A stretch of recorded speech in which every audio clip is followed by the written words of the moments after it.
наздикони 5 нафар аз раҳбарони ҳизби дар тоҷикистон мамнӯи назати исломӣ бо ирсоли як нома аз созмонҳои ҷаҳонӣ хостанд то ба вазъи хешовандони онҳо дар зиндон расидагӣ шавад.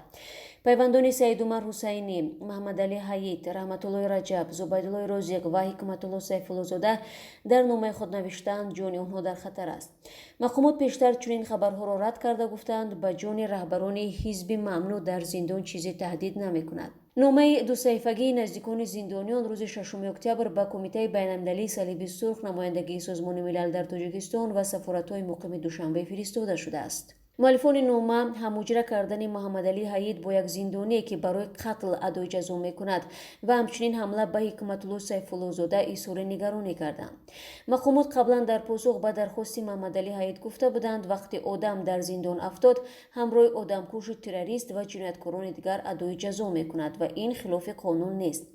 дар робита ба хабари ҳамла ба Ҳикматулло Сайфуллозода мақомот гуфта буданд, шахси ҳамлаварро ба ҳуҷраи ҷаримавӣ андохтанд.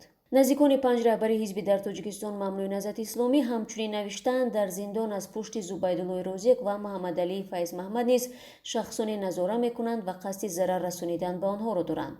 мақомот қаблан чунин хабарҳоро рад карданд. санҷиши ҳақиқати ин иттилоъ номумкин аст, чунки хабарнигорон ба дохили зиндонҳо ва маҳбусон дастрасӣ надоранд.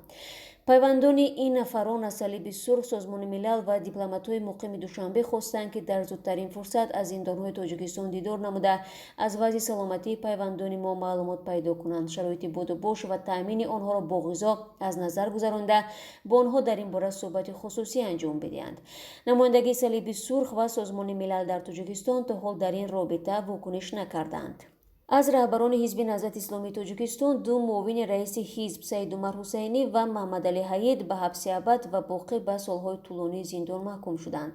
мақомот онҳоро дар ҳамдастӣ бо Абдуҳалим Назарзода, собиқ муовини вазири дифоъ, муттаҳам карда ҳизбро мамнӯъ ва террористӣ эълон намуданд.